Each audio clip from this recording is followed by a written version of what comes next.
5 seconds. 4, 3, 2, 1. Hey folks, how y'all doing this evening? I'm back. I got me a new Nazi haircut. I got it going on, you know, and when it comes to the alt-right, you know, which, God, man, can you believe they're trying to associate us Trump supporters with something as sick as racism and bigotry, man? Can you believe that? Can you believe that they're trying to discredit our moral standards as good Christian people right here in the good old United States of America? Can you believe that, folks? That someone would actually do that? Oh my God. It's not even right what we're witnessing, folks. It really ain't. The more days that go by, the more crazy their thoughts and narratives get. And when I say they, I speak of the direct left, the liberals, the liberal media, of course,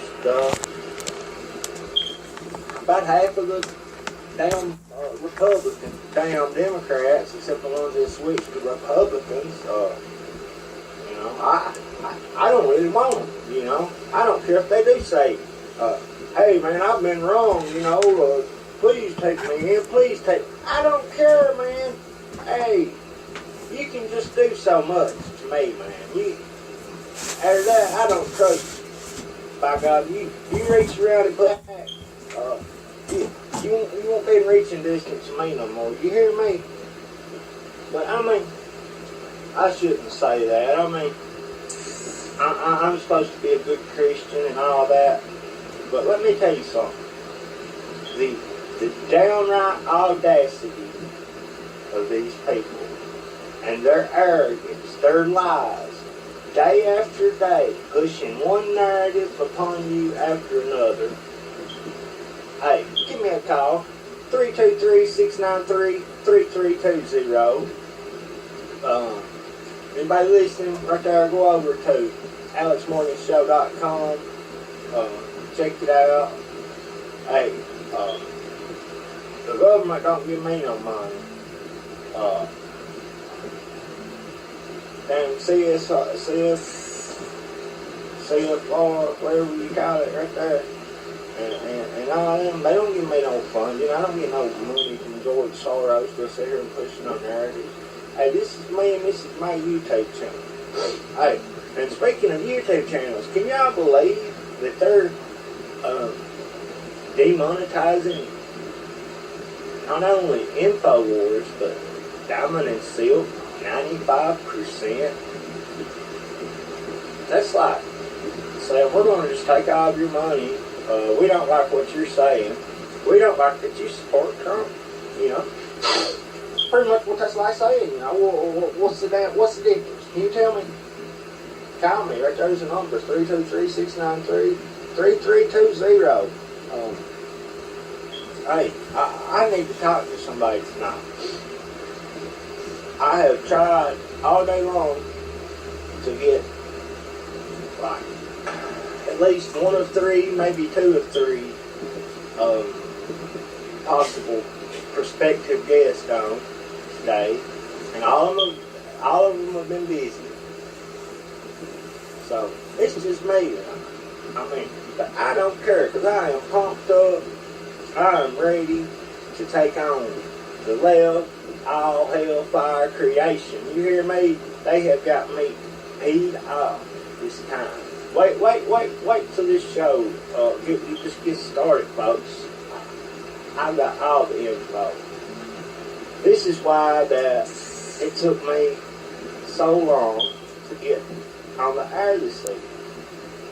I've literally got 3 pages of damn notes here, maybe 4. Not to mention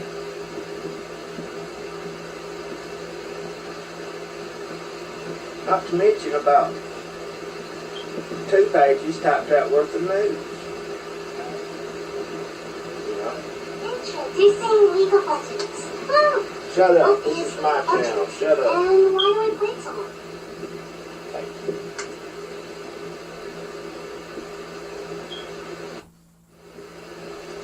I ain't had much time to like show much. Especially I've been running around like a chicken with its head cut out. But what little I have done, the TV viewer, I have written almost 3 pages of notes. Here, there. Check this TV screen out. These are all links that I had to share with y'all tonight on YouTube videos and news articles. That's the end of it. This is tonight's description, which I, of course, had to write out too. Folks, this is a hard job, man. It really is. There's so much to do. It's unreal. But, yeah, we're live. Spreaker, iHeartRadio, on a bunch of stuff. I don't know if we're on iTunes or not, but if we ain't, we should be. Listen, I need your support. I'm not getting, I've got like 14-15 cents in my Spreaker account for like pretty close to like 500 views, I think. How many YouTube views do I got? I know I got 9 subscribers. 9 subscribers, 442 views. Guys, that's pathetic. That's pathetic. I mean, I know I don't go all the way out there on all this, you know, stuff.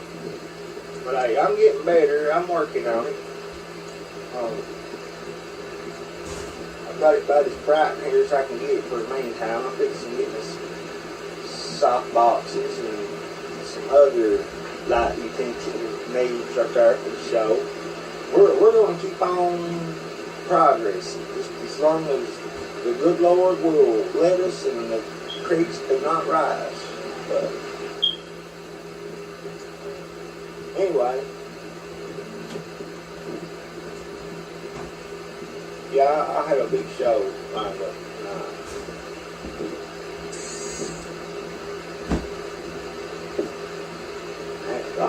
There's something up on my YouTube.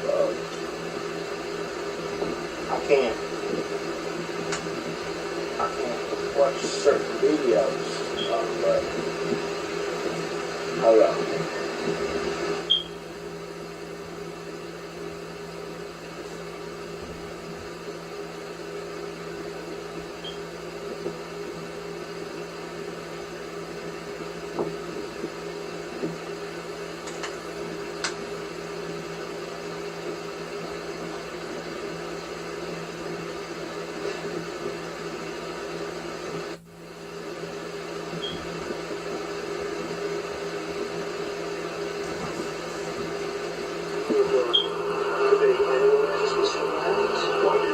There's Roger Stone in the background. See him right here? See that beautiful young politically focused face right there? Check him out. He don't smile, he don't grin. Check him out. Poker face, baby. Well, what goes to show you we may not do very well in this election. I'm not happy. So I'm just going to look at it very seriously. You hear that damn background? Man, I was thinking about it. When they interviewed this man right here, you see where he's at, don't you? He's on the job. This is how they had to catch this guy for an interview. And I want you to pay attention to how many questions they try to ask him. Even after he tries to get away from him, I think twice. Just watch. Just watch. Pay attention to details. The devil is in the damn details. Believe that.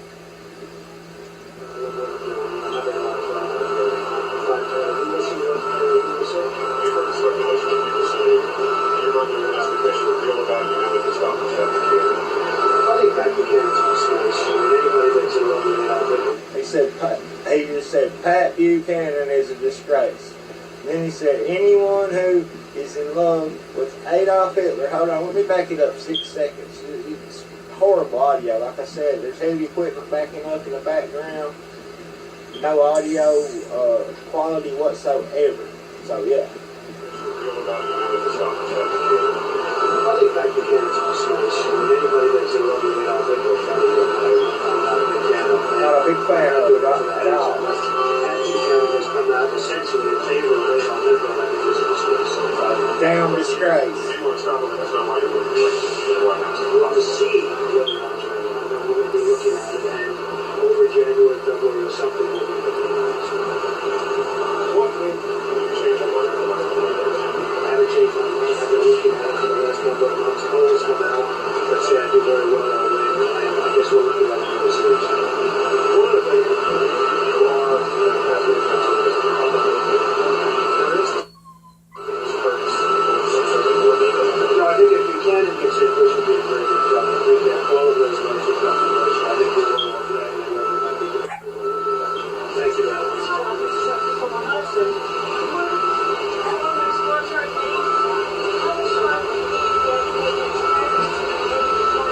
We'll probably be making a decision in January or February. We'll see what happens. The polls will come out. Like an unbelievable strong. They say I win. But we're going to look at it. We're going to look at it very seriously. We'll probably be making a decision in January or February. You really do. You have a lot of people looking, a lot of very smart people.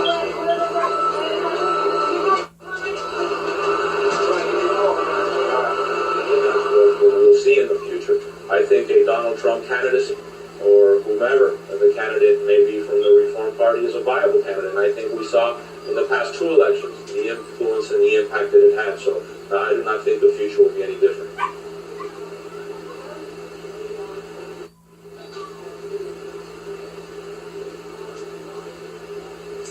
Well, I think you really have to base it on success. I've had very extraordinary success. I've done things that people really said couldn't be done.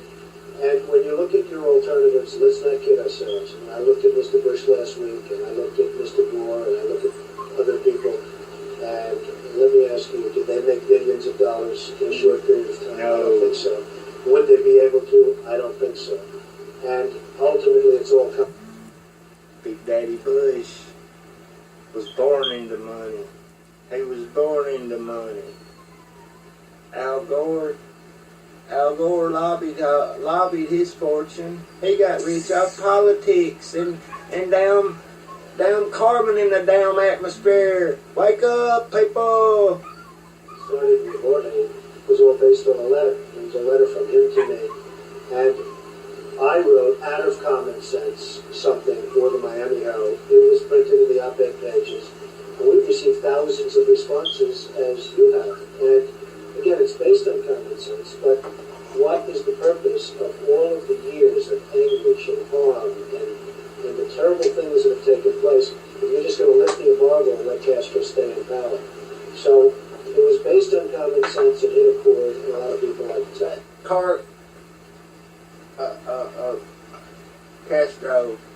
Castro was CIA, okay?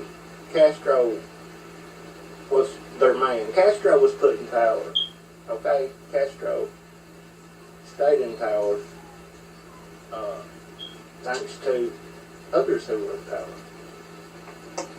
No, the Reform Party is at a huge disadvantage no matter who runs. You have the Democrats and the Republicans. For many, many years they've been there. They've got their systems. They've got their get out the vote. They've got hundreds of other things that the Reform Party doesn't have, which is in the party. And the Democrats hold an advantage over the Republicans because of the Electoral College. Yes. Whoever the candidate is for the Reform Party, and I believe I could be if I decide to go that route, and I may not. I may decide that I don't want to run. But if I decide that I can win, and it is a disadvantage, there's no question about it. If I decide that I can win, I very well might announce that I will be running. But there's no question about the fact that when you run on the Reform Party, you obviously don't have the machinery in place over a tremendous number of years that the other two parties do.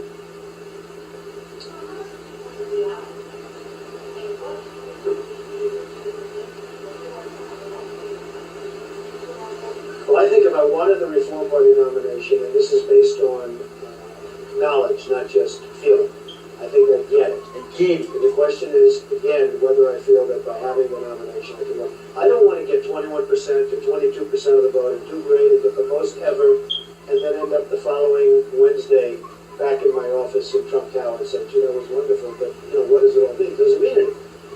It wouldn't mean very much to me. Now, it may mean a lot to some people. It wouldn't mean much to me. To Pat Buchanan, he'll end up back on Crossfire, maybe. Maybe. Although I don't think he will, personally, but he did last time. He seems to end back up in that show every time he loses. But he's been running forever. It's Stassen all over again. And I don't get it. He can't win. He was thrown out, essentially, he was thrown out of the Republican Party, but he can't win. Somebody like me would have a chance to win. And I would make that determination over a period of time, probably by February, March, something like that. If I think I can win, I might vote. that's right. A lot. If I decide to run, a lot. As you know, I haven't decided to run. Well, I don't have $150 to make sure that we do a real job of it. And again, it's like I said, the alternatives, they don't look so great to me. It's very good. Florida's a great state. It's a big state. I'm here a lot. One of the reasons I'm here now, I spend lots of time in Palm Beach, a different section of Florida that's an hour away, less than an hour away, and Florida a lot. I know a lot about the state. I know a lot about this area where I spend also a lot of time. Florida's an important state, and the Reform Party in Florida is very organized and very important. Yes.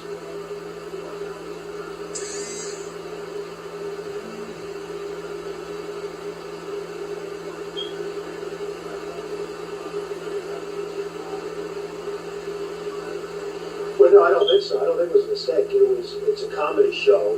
It's meant as comedy. And it's sort of interesting. You can say something on a show and everybody laughs and we're all laughing, having a good time. But when you read it in print, it comes out a lot differently than the way it's actually said. That show was fun for everybody, and people that heard the show loved it. They all thought it was really just a good time. And if you understand Howard Stern, you'll understand what I'm talking about. I mean, he's been a friend of mine for a long time. He's fine. His show is a very significant show. It's probably got the highest ratings in the history of radio. And we had a lot of fun on the show.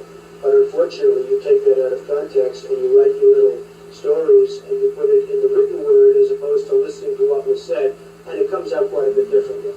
So no, I don't regret it. It's a comedy show. Excuse me, would I do it again? I'd do it again. I mean, it was, everybody that listened to it loved it. Now, if you take it out of context, it's a little different story. But anybody that listened to it absolutely had a good time. I liked it. Yes?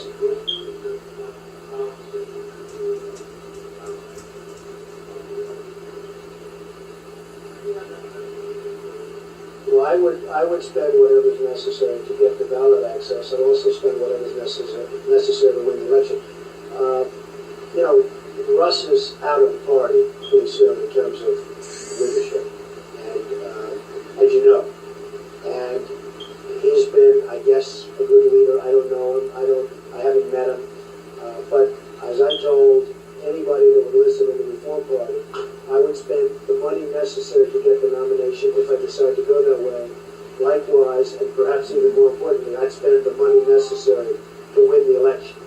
Because ultimately, the nomination, other than for the next one down the road, the nomination, in terms of doing well, doesn't mean very much to me. The thing that would mean something to me is winning.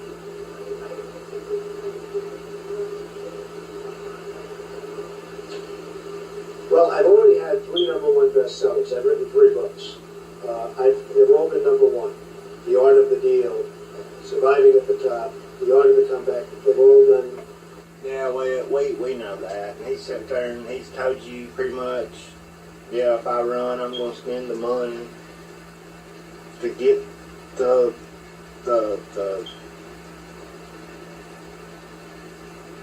damn nominee to get the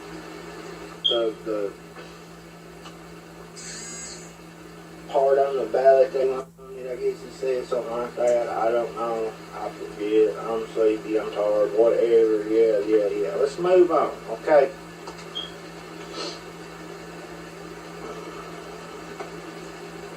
hold on here. Did he? I don't remember.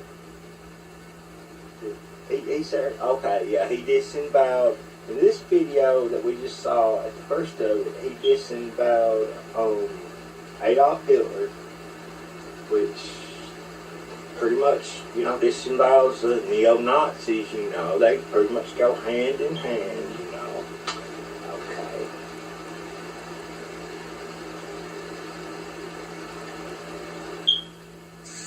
I seem to have.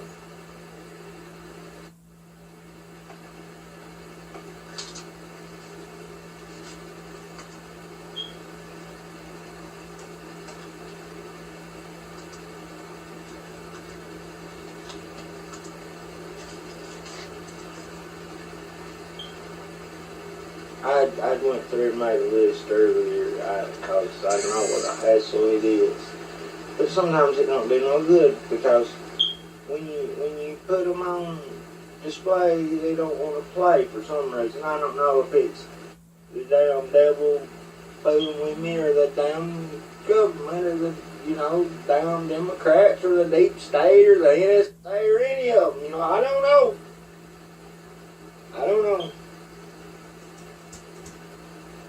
But 323-693-3320.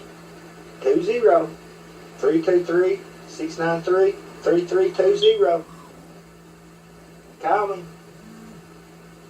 Talk to me. Let me know what's on your mind.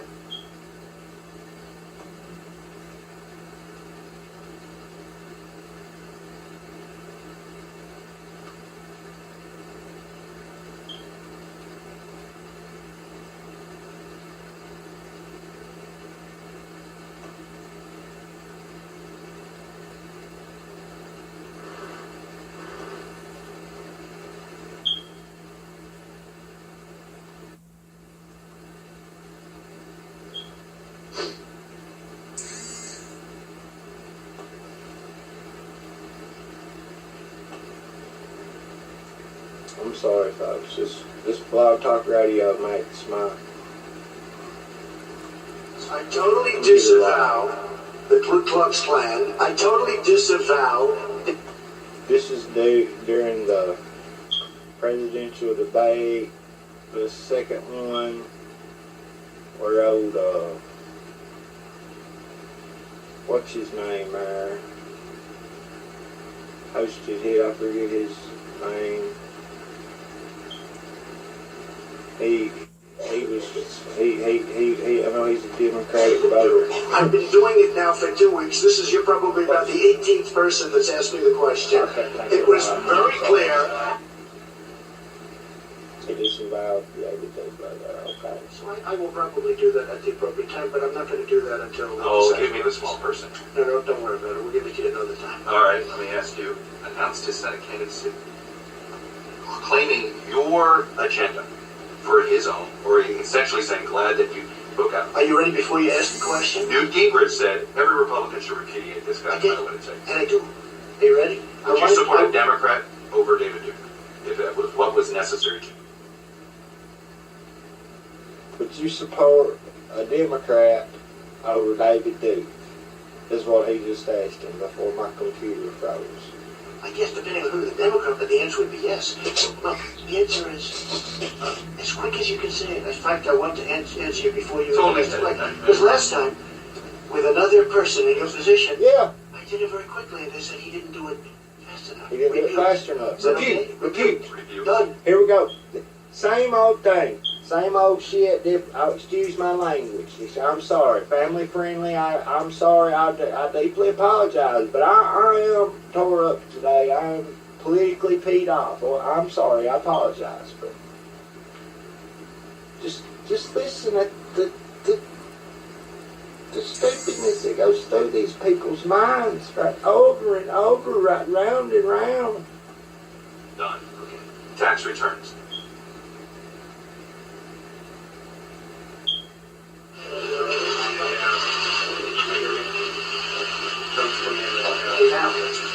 Wow, there's a lot of press. A lot of press. How do you feel about the recent to know he endorsed me. David Duke endorsed me? Okay. All right. I disavow. Okay? Yes. Yeah.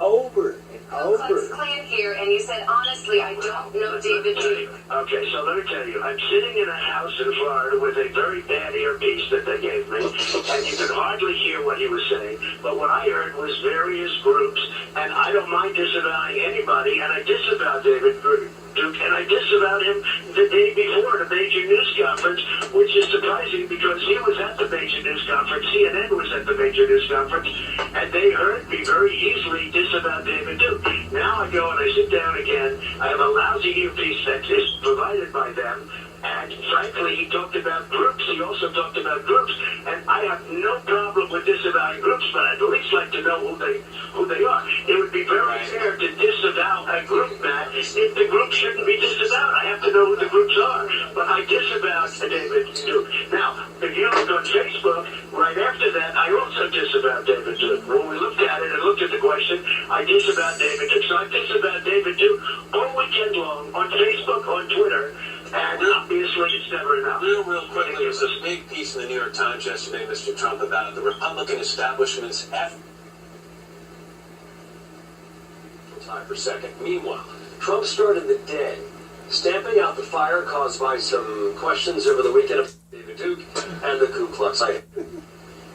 I have no problem with disavowing groups, but I'd at least like to know who they are. It would be very fair to that. If the group shouldn't be disavowed, I have to know who the groups are. But I disavowed David Duke. Now, if you look on Facebook, right after that, I also disavowed David Duke. When we looked at it and looked at the question, I disavowed David Duke. So I disavowed David Duke all weekend long on Facebook, on Twitter, and obviously it's never enough.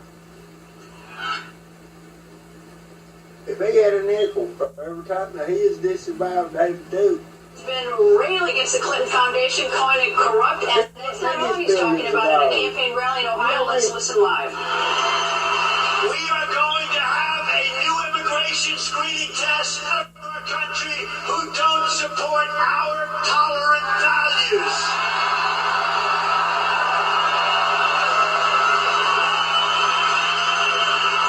We are going to have extreme That team is what he was going to say next. Catastrophe and a disaster. Those are the two words I caught of many. You've called Ted Cruz a liar and a bad lightweight. How would you characterize, to put this to rest, how would you characterize in more words than one, David Duke?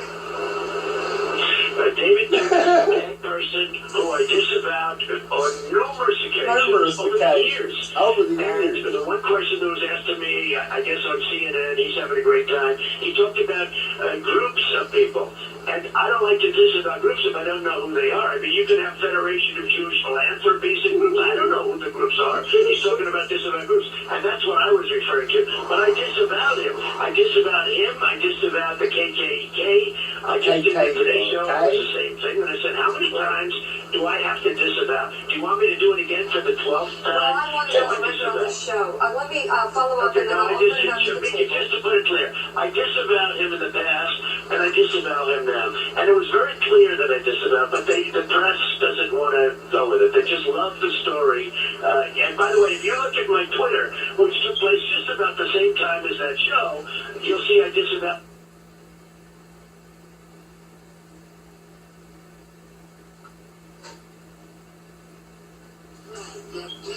in San Francisco who was killed. Okay.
kind of unscripted, by the way. In the good old days, law enforcement acted a lot quicker than this. A lot quicker. In the good old days, they ripped him out of that seat so fast. But today, everybody's politically correct. Our country's going to hell with being politically correct. Going to hell.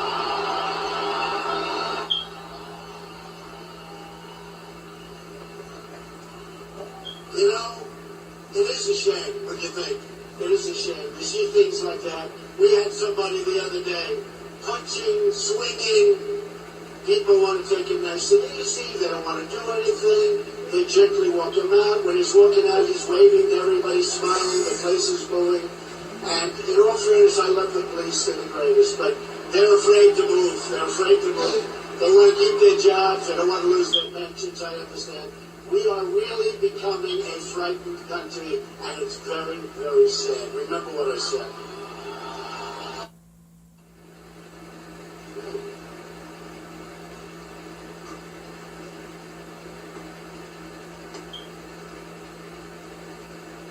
Okay. How many times did he listen about every day in that video? Okay, hold on. Wait just a minute now.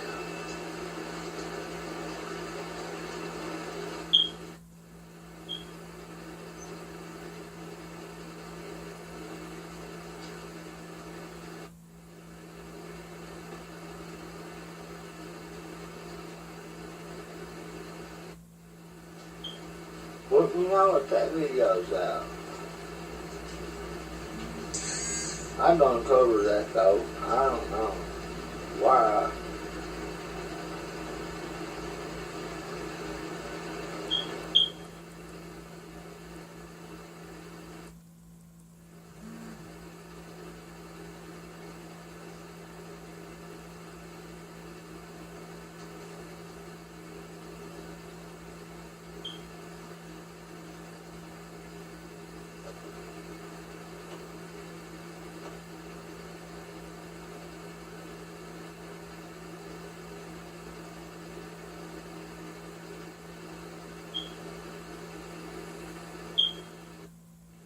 This is from Anderson Cooper 360, folks.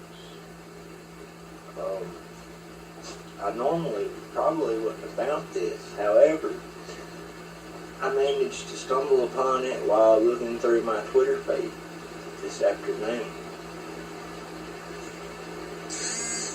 And it made me so mad, folks. When I watched the video, I literally got boiled.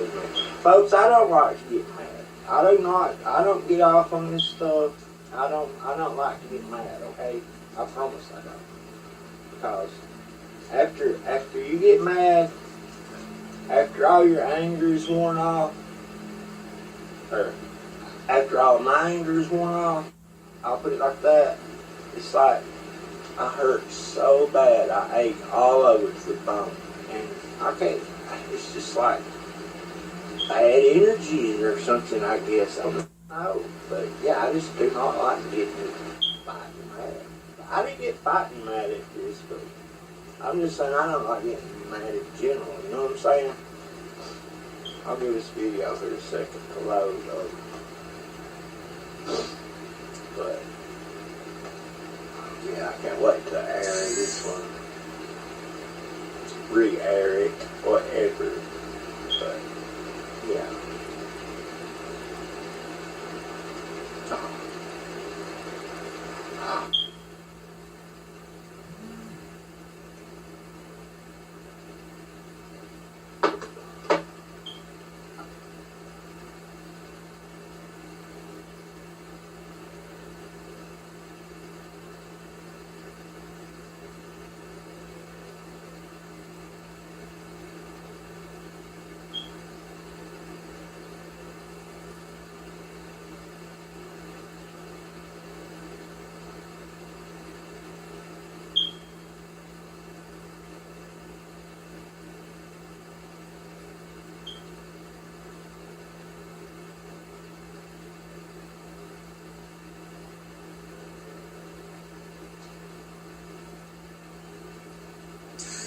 just a second here, and I'll add this video.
Folks, I apologize. I don't mean to sit here all quiet. I have lost my Spreaker feed, my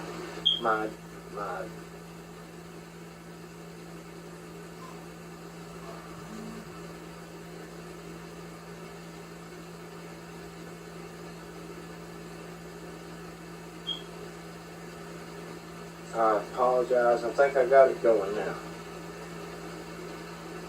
It's something other every time. I'm serious. I am so serious. And I apologize so deeply. Here we go. Okay, we're live again. I'm sorry, folks. I had a little lost internet connection on that device.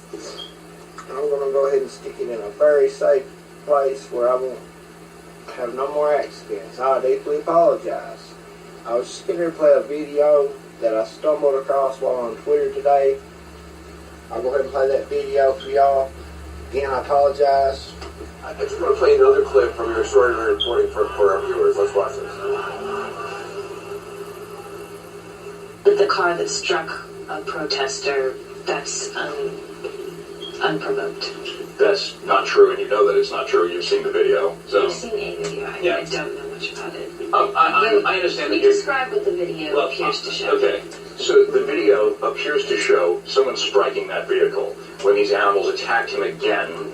Okay, this guy that she's interviewing, he's a leader of one of the white nationalist parties. I don't know which one. Maybe Antifa. I don't know.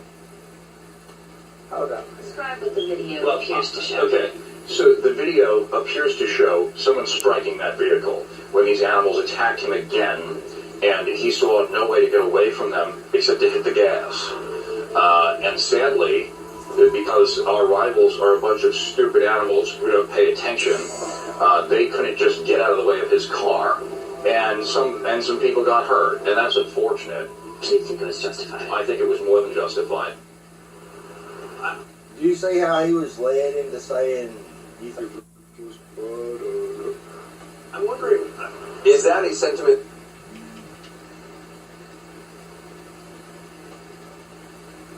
Just hold on. Just hold on here a minute.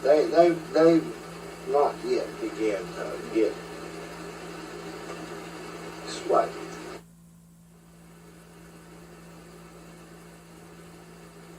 Come on, Internet.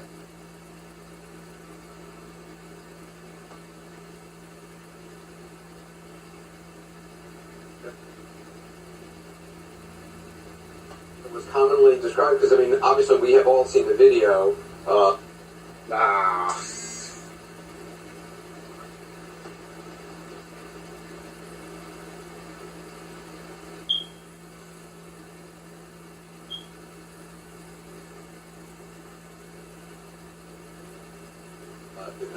the incident in which Heather Heyer was killed, and we'll play it right now. I mean, what was going through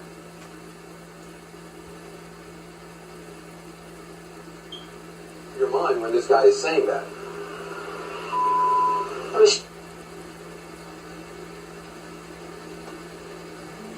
Let me back this up. I just want to play another clip from your extraordinary reporting for our viewers. Let's watch this. Black Lives Matters. The car that struck a protester, that's unprovoked. That's not true, and you know that it's not true. You've seen the video. So. I've seen a video. I don't know much about it. I understand that you're... Describe what the video appears to show. Okay, so the video appears to show someone striking that vehicle when these animals attacked him again, and he saw no way to get away from them except to hit the gas. Folks, I didn't see nobody attacking anybody in no car. And I've got a video here of the incident in slow motion. I watched it a little bit earlier. I didn't see nothing like that. I'm gonna play the video, but watch this. And sadly, because our rivals are a bunch of stupid animals, we're a bunch of stupid animals. Pay attention. They could. I don't want to be these people's rivals, but just because their beliefs are the opposite of mine, I guess they're my rivals. Whatever. Just get out of the way of his car, and some people got hurt, and that's unfortunate. That's unfortunate. I think it was more than justified. More than justified. I'm wondering, is that a sentiment that was commonly described? Because I mean, obviously, we have all seen the video. The incident in which Heather Heyer was killed, and we'll play it right now. I mean, what was going through your mind when this guy is saying that? I was shocked. I didn't believe it. I expected him to make excuses. I expected him to say that mentally ill people show up to these things, or that accidents happen. But when he said that it was justified, I didn't know what to say. Just as a human being. In terms of the president's comments yesterday, I'm wondering how they're being perceived by some of the neo-Nazis, the white supremacists, the white nationalists that you've been speaking with.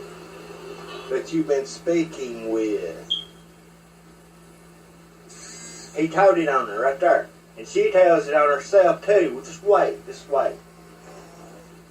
They love it. They love it. The president continues to exceed the expectations of white nationalists. One texted me last night, my God, I love this. What the hell is a damn white nationalist doing texting this damn so-called journalist / reporter? Can you tell me? Damn it. One texted me last night, my God, I love this man. He really has our back. He really has our back. So even though the president, They are taking... The president, okay. She is sitting there saying that the white nationalists say that President Donald Trump, has their back. Okay? Even though the president said, Hold on. So even though the president... Night, my God, I love this night. Continues to exceed the expectations of white nationalists. Hold on. They love it. They, In terms of the president's comments yesterday, I'm wondering how they're being perceived by some of the neo-Nazis, the white supremacists, the white nationalists that they love it. They love it. The president continues to exceed the expectations of white nationalists. Yeah. One texted me last night, my God, I love this man. He really has our back. Yeah. So even though the president, They are taking cues from him. even though the president said, I condemn neo-Nazis, white supremacists, white nationalists, they don't believe he really believes that. No, they're saying, oh, that's for the media, so the media will quiet. But the real statement is that he's okay with them, at least in their interpretation. And that the real bad guys are the anti-fascists or the liberals. Did you feel a danger being there? I mean, obviously, this is a group that's not favorably disclosed to reporters a lot. No, did you feel in danger while you were... She probably dropped her panties to them, okay? Huh. Yes, they called me Lugenpresse. That's not the term for lying press. Lying fucking... excuse me. Language, I'm sorry. Lying press. Huh? What? They said really misogynistic things to me. Additionally, it was just 1,000 angry, foolish men with many, many guns. Yeah. Cantwell, the man I interviewed, he carries 3 guns on his person at all times. Yeah. In his hotel room, he had an AK and an AR-15, as well as several other weapons that he just keeps as extra backups in case something really bad happens. Yeah. Yeah. Yeah, in case something really bad happens. No. He packs it because he knows something. He packs it because they go to these events looking to start trouble, looking to start fights, looking to start a race war, a civil war, folks. They're pushing a civil war. A blind man could see it. Wake up, people. Wake up. I don't mean to sit here and get tore up and cuss and go on. I don't. But let me tell you something. This is serious. And I'm sitting here pointing out to you that this traitor, this Anderson Cooper 360,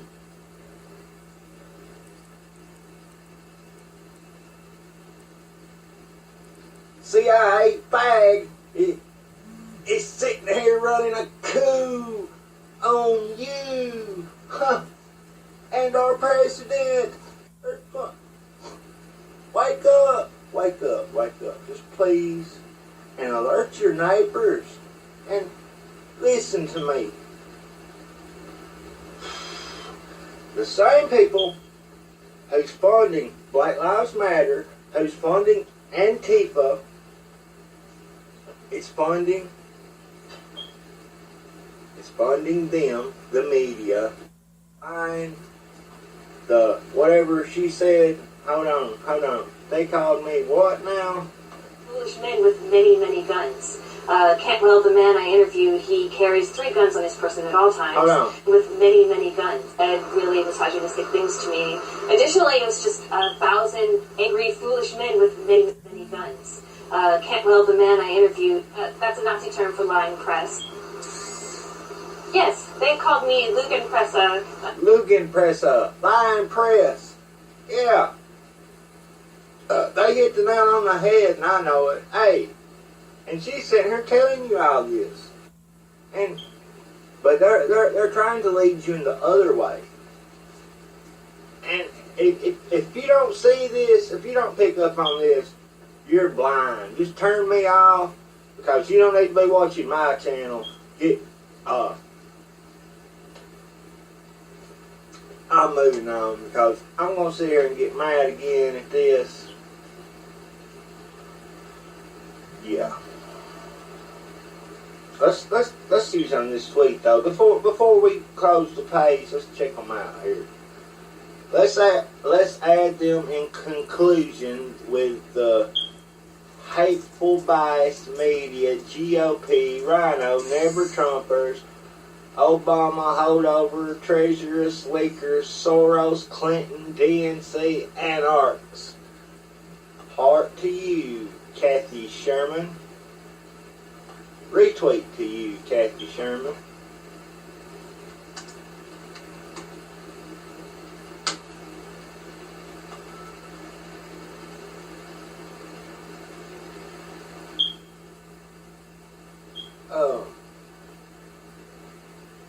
Anderson Cooper's ugly secret. His family made a fortune from slavery.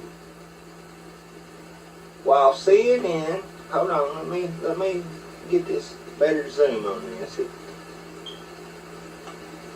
While CNN perpetuates one of the most vicious and dishonest character assassination in history against Donald Trump, its star anchor, progressive icon Anderson Cooper rarely mentions that his own family, the Vanderbilts, again, the Vanderbilts, yes, were prolific slave owners who kept hundreds of men, women, and children in forced labor, including Michelle Obama's great-great-grandfather, Jim Robinson. Well, isn't that interesting? Let alone, I sit right here and told you that he was a girly guy and was CIA, Operation Paperclip. Hello? Anybody home? McFly, think, McFly, think. Huh.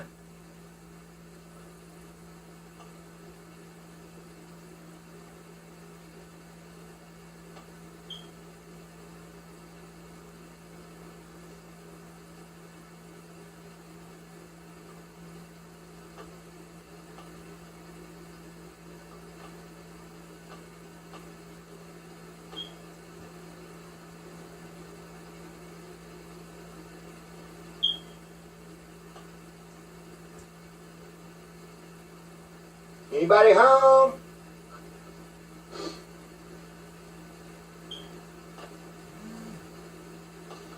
Yep. Thank you, NSA.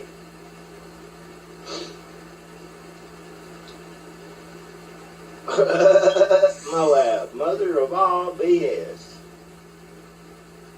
And that's pretty good tweet right there, if I do say so myself.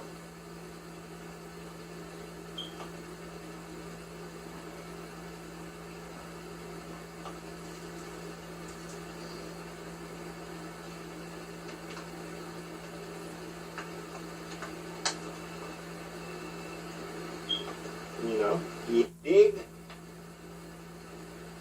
By the way, right there, if you want to follow me on Twitter, follow me at Real Big Al Morgan.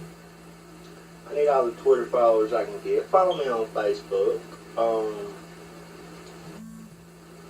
Go to Pucks Morgan. You can like me on that page. You can follow me on Facebook.com/Big Al Morgan. Also follow Twitter.com/Alex Morgan Show. Yeah, guys, support me financially. Follow me. Retweet me. Share me. Do anything. Help me, folks. If you care about this country, if you care about this movement that we've got going, folks, it doesn't have to be like this, okay? We don't have to go into no civil war.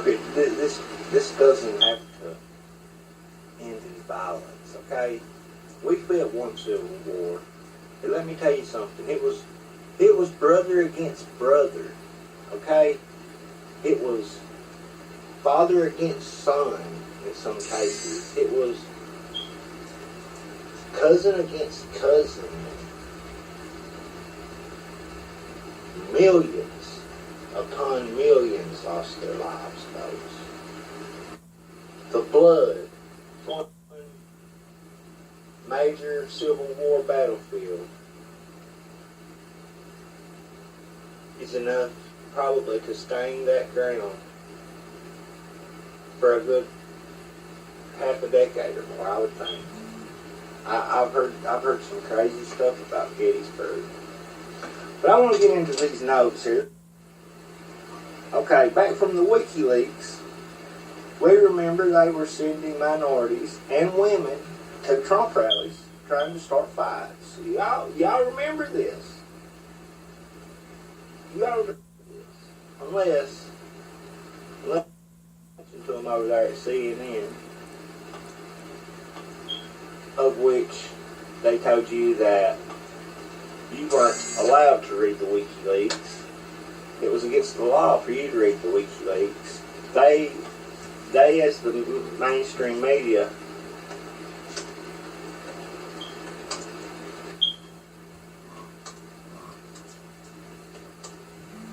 were privileged.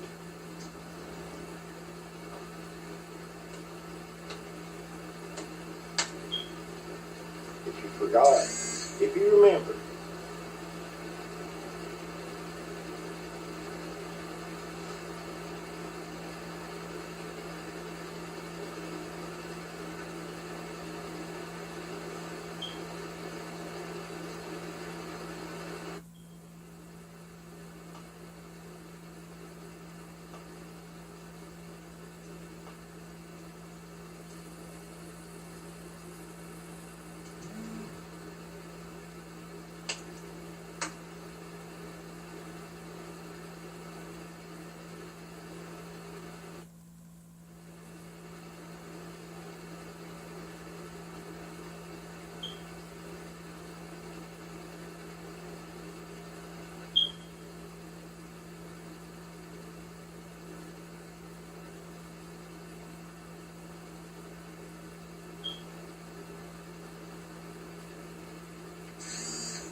it's not going to allow me to find that video. So I'm not going to be able to play it for you. But, anyways, you just take my word for it. If you don't go to WikiLeaks.com and search Hillary Clinton emails, you'll find it there, because I read it there personally myself, and I'm sure it's still there. Okay.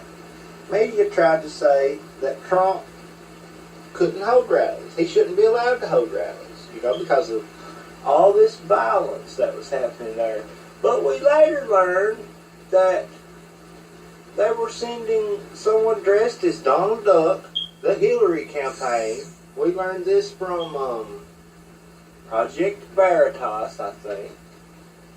Probably from the WikiLeaks too, but I know from Project Veritas, we learned that they were sending someone dressed as Donald Duck to Trump rallies, plus ongoers, to cause violence, to cause riots, to cause trouble, in which they succeeded a few times. One major time in Chicago, in which that rally was shut down, if you all remember. Okay. Pre-2016 presidential election, Hillary invents the term alt-right. Y'all remember this, right? Okay. Let me see if I can find this video for y'all.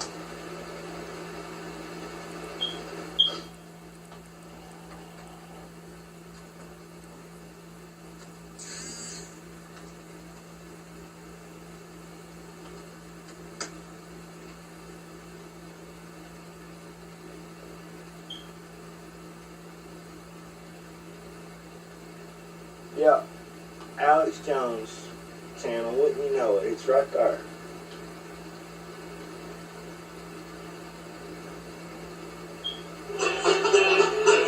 Hillary Clinton interrupted her coughing fits, seizures, and 3-day naps to attack the alt-right. Clinton savaged Trump for weaving dark conspiracy theories. Oh, you mean dark conspiracy theories?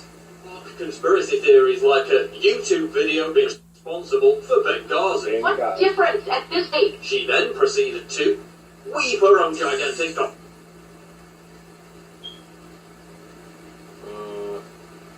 conspiracy theory, namely that Vladimir Putin controls Breitbart and the entire alt-right. And the grand godfather of this global brand, extreme nationalism, is Russian President Vladimir Putin.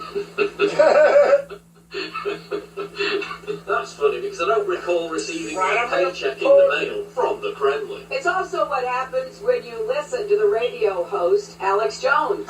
So Trump theorists for listening to Alex Jones, yet you just asserted that former KGB under the communist government of the Soviet Union is now the leader of conservatives in America. What does that mean? Of Hillary failed to find the real leader of the alt-right.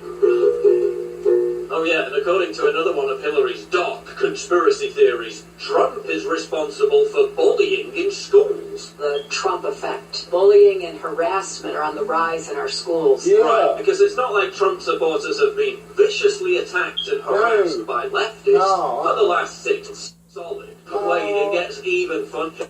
Hillary began reading out headlines.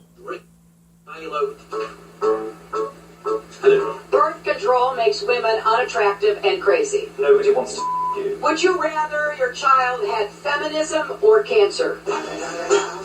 It's the one and only Eagle Double G. He is taking hate mainstream and helping a radical fringe take over. Oh, you mean like you and Obama have been doing for the last 2 years by mainstreaming Black Lives Matter, a group that has inspired cop killers and whose ideological inspiration is on the FBI's most wanted terrorist list. These are racist ideas, race-baiting ideas, anti-Muslim, anti-immigrant, anti-women, all key tenets making up the emerging racist ideology known as the alt-right. So posting dank memes makes you an evil racist. but openly praising and describing as your mentor a man who founded a KKK chapter called Black People Mongrels and campaigned against the Civil Rights Act. My friend and mentor, Robert Seabird. That's just fine. Hillary also said that the alt-right is anti-women. This from the so-called feminist who takes hundreds of millions of dollars from a country that treats women little better than cattle. Nigel Farage,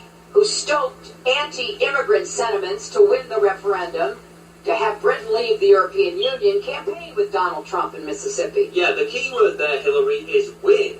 He won because the tactic of constantly calling him a racist failed, just like your speech. But seriously, if the alt-right are trolls, who inside Hillary's campaign thought it was a bright idea to do the one thing you're not supposed to do with trolls? Which is feed the trolls. The alt-right only succeeds if you respond. You just walked straight into a trap. It's a trap.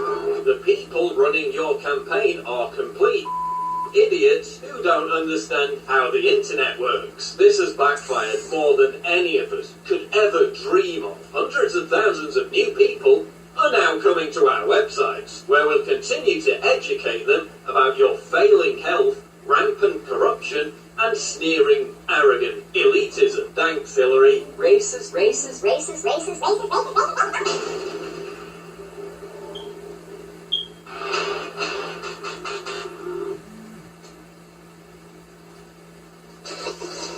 Yeah.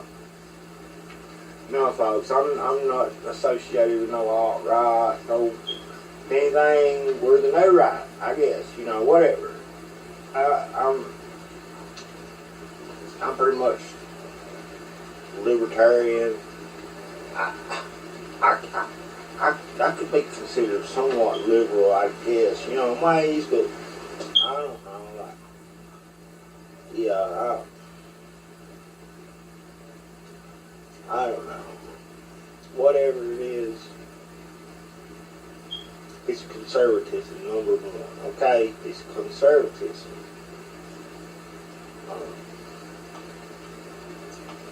But anyways, y'all remember the Jewish buildings burned down back last summer for the election? And Trump said it was probably coming from the other side, you know? Well, turns out he was probably right. And you remember when he said that, all that anti-Semitism and all that seemed to go away. Did you all notice that? So he was probably right. Okay, folks? I want to ask y'all something. Do y'all know anything about the Bolshevik Party? I think that's what we're experiencing today. Best said by Michael Savage.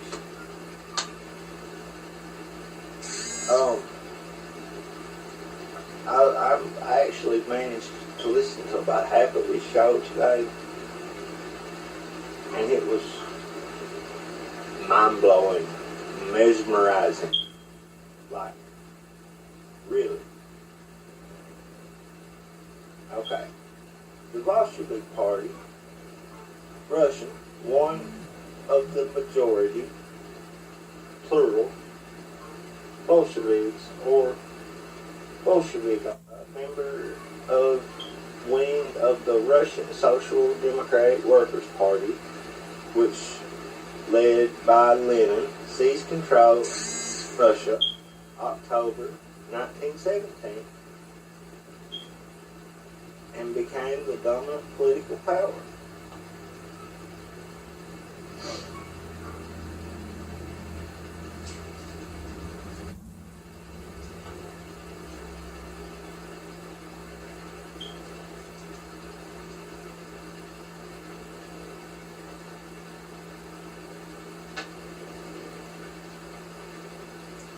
The Bolsheviks was originally also Bolsheviks or Bolsheviki, derived from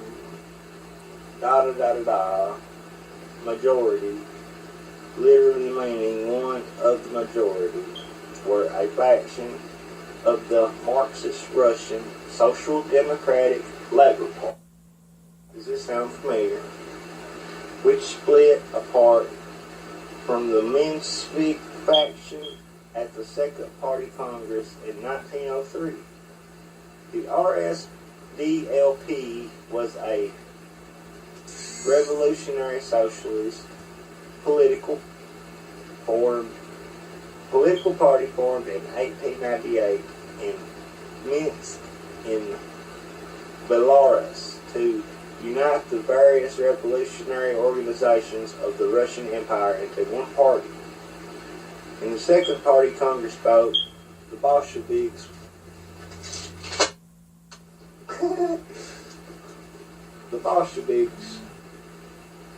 won on the majority of important issues, hence their name. They ultimately became the Communist Party of the Soviet Union.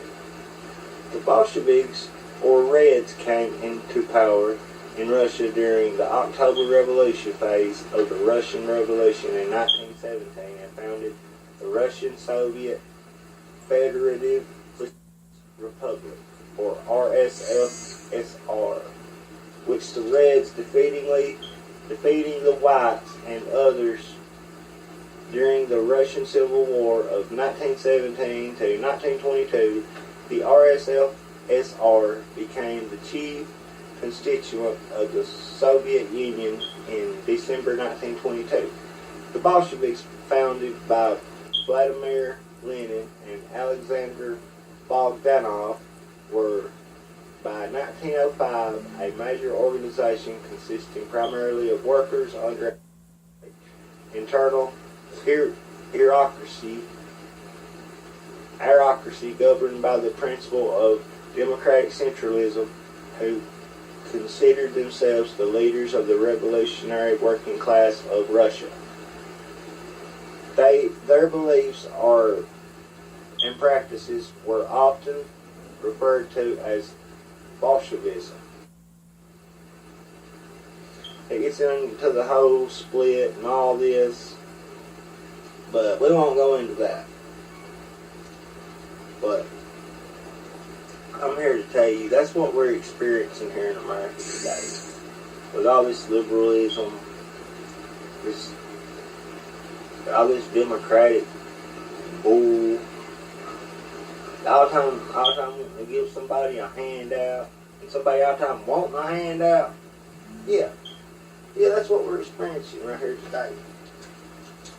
And the NAACP is responsible for the Civil War statues being torn down everywhere.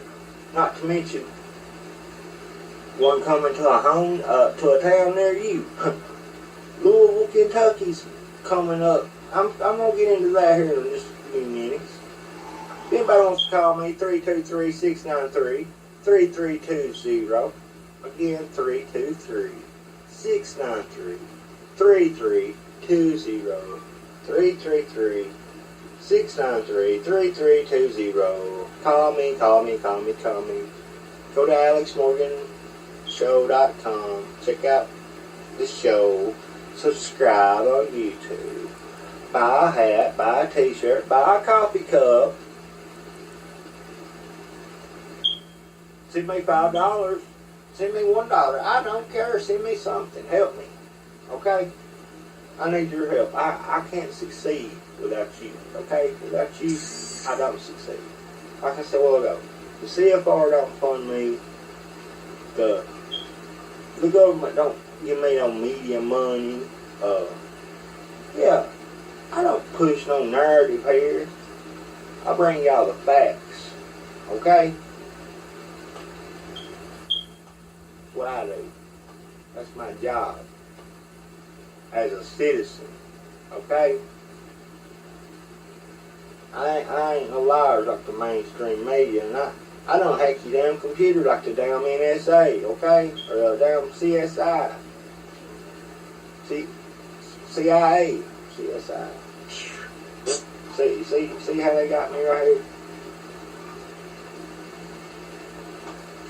Meanwhile, over the weekend, wouldn't you know it,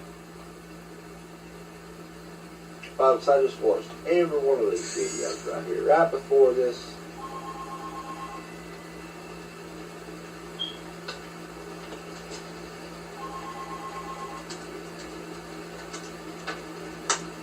Just watched every one of those. Just watched every one of those.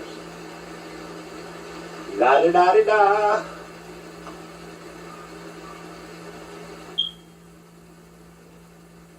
It's the mother huffing.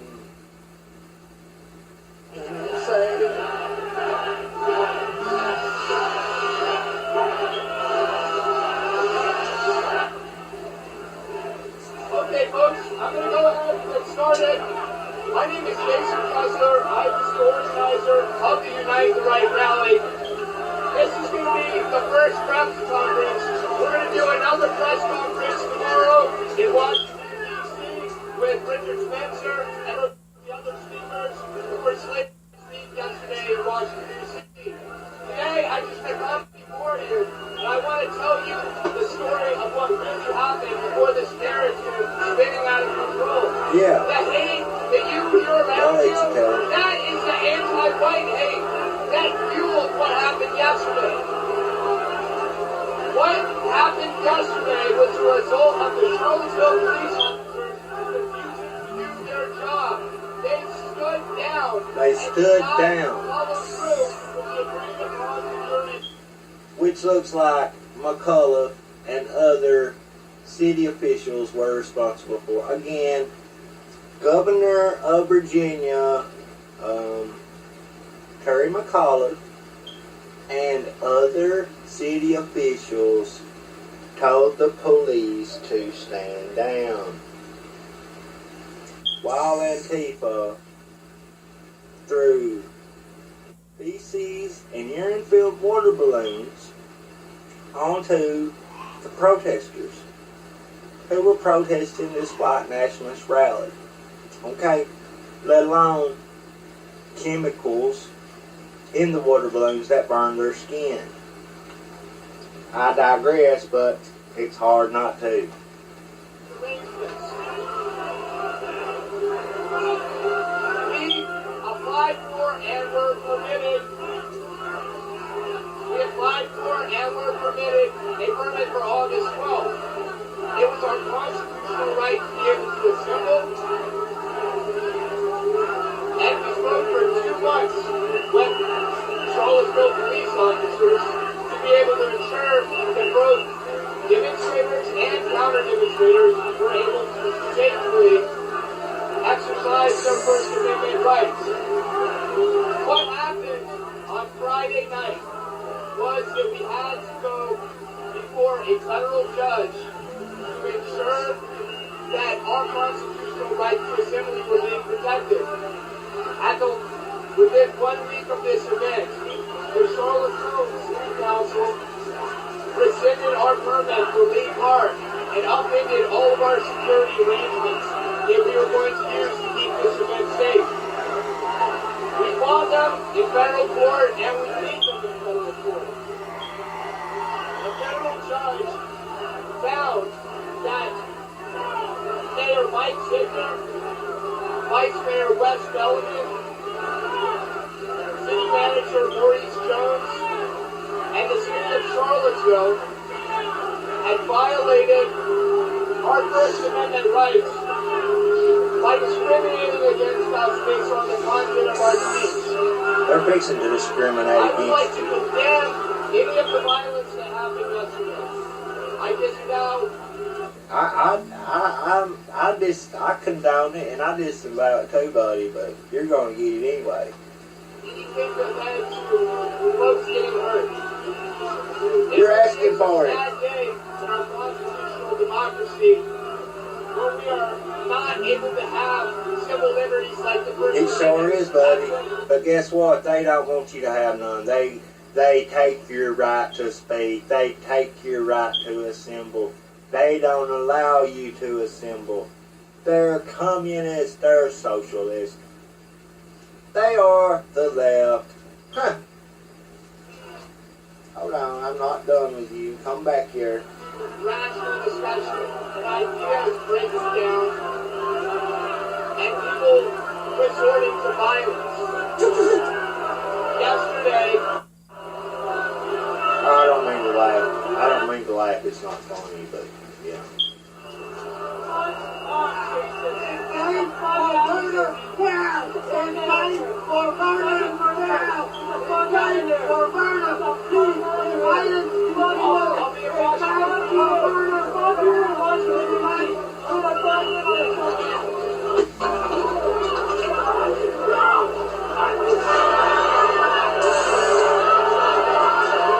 So that, did you hear that? Did you hear him get hit on that mic?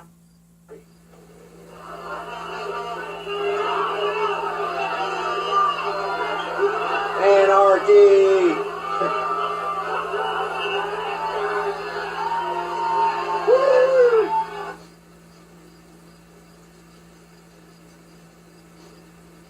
I don't mean to laugh, folks, but you'd have to think that he would have better sense than to even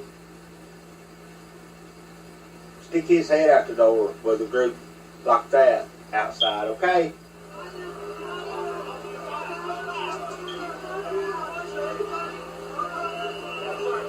Yeah, you see him? See that?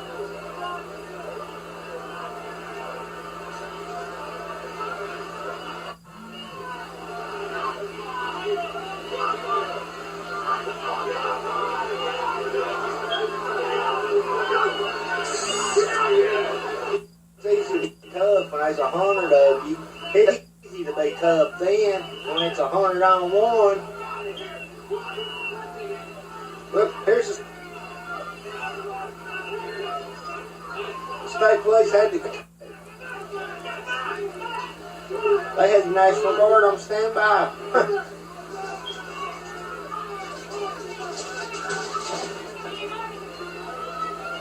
That's.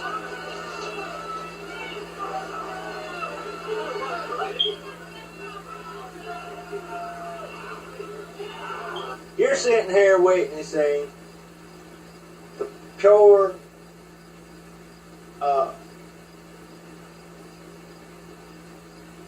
no lawless, the oh my God, I don't know what word to describe it. They're raping the Constitution, okay? They're raping it. Yeah, they're raping your Constitution, folks. They're taking your freedom of speech, your right to assemble. You got no right. Okay? They're the only ones that's got rights.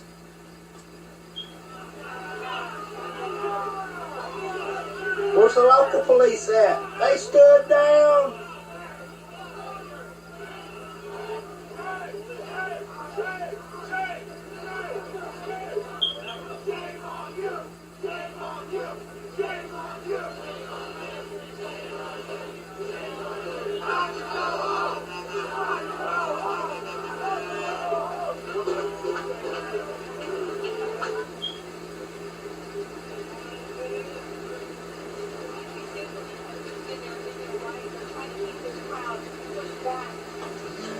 These people that assembled to protest, folks, they were just trying to stand up for the history of their community, for the history of our country. They didn't want that statue to be removed. That statue had been there since 1922, I think. By the way, Robert E. Lee, if anybody knows history, Robert E. Lee didn't want statues erected of him after the Civil War.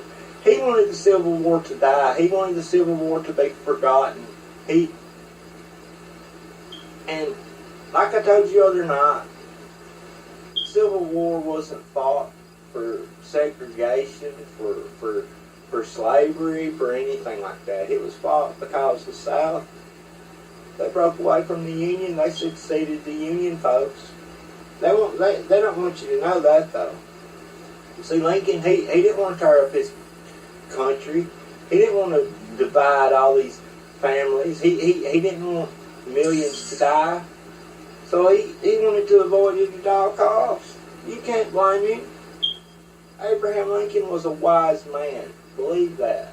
And Abraham Lincoln was killed for a reason, folks. Just like JFK was killed for a reason. Just like they're threatening to assassinate your president today. Today.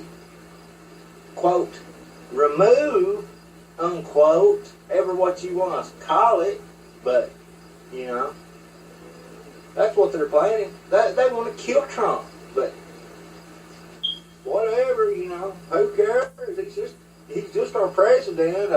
We've got a vice president. Blah, blah, blah, blah. No, folks, we elected Trump.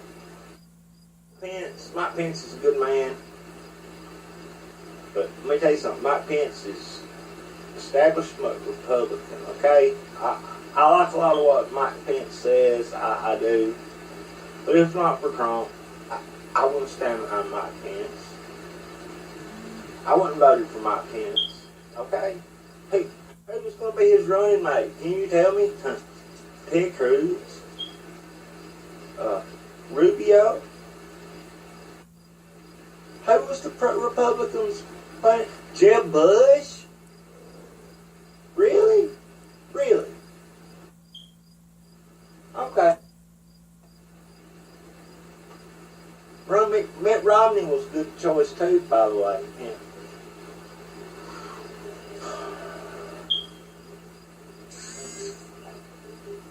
I'm fed up. I don't even like talking about politics. But let me tell you something. You have to. You have to. If you don't stand up, you're going to get pushed down. You're going to get run over. Did anybody say anything when they came from Manafort the other day? Did anybody say, hey,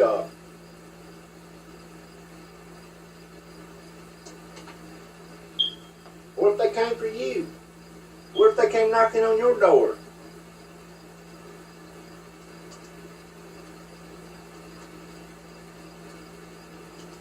Who would stand up for you if they come to your door tonight?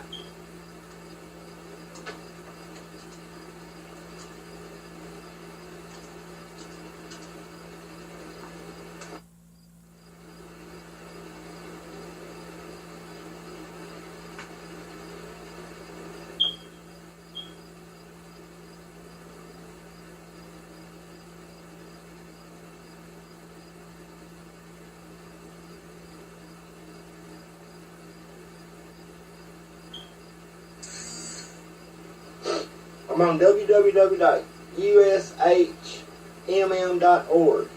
Whatever that means. I don't know. But I want to read you this quote because this is a very, very, very important quote. And there's a lot I want to get into. Oh my God, folks. I have got 29 minutes left on Blog Talk. I got messed up a while ago, so I got an hour and 32 on iHeart Spreak. I don't even know if I'm broadcasting on iHeart tonight. I don't know. But I'm on the damn hour. 323-693-3320. Call me, okay? I want to talk to y'all. Y'all probably don't want to talk. It's fine, whatever. Go to bed, whatever. Yeah, whatever.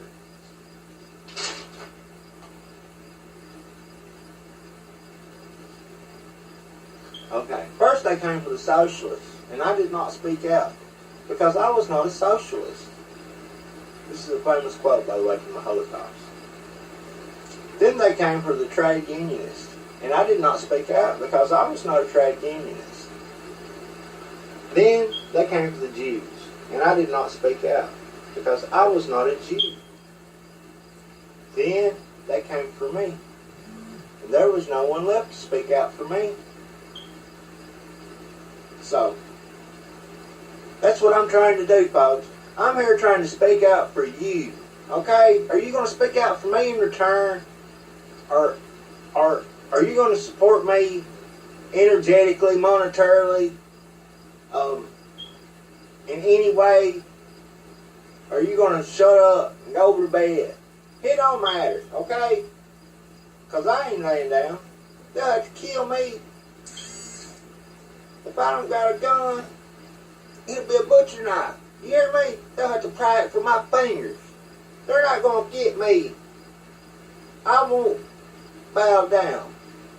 And another thing, I ain't taking no chips nowhere. So, another thing, I got hundreds of thousands of square miles around me of wilderness, full of game. I'm okay. A country boy can survive. It's you I'm worried about.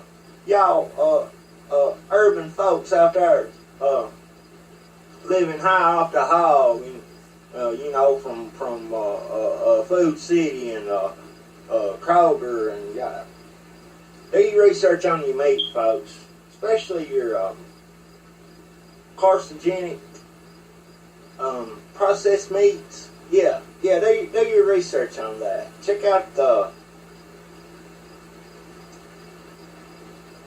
all those supplement sites about like diabetes and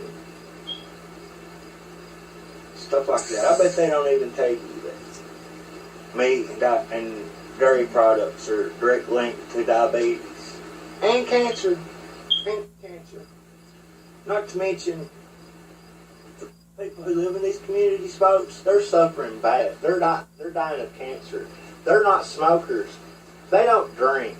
They don't do drugs. Okay, these are good Christian background people. I'm sure every one of them.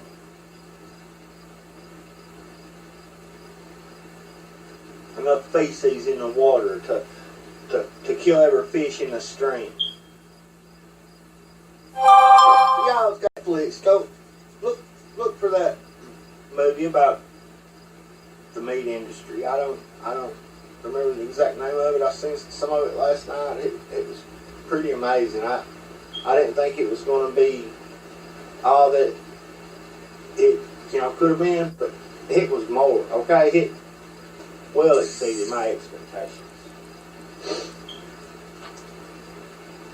But yeah, did any of y'all say anything when they come from Mandipur the other night? When he was in his drawers coming to the front door to let people in, and them looking for documents that they don't even know whether they exist or not. And this man and his family in bed before dawn, get up, FBI Director Mueller at the door with a group of FBI agents with a search warrant after he just testified to the Senate Intel Committee floor.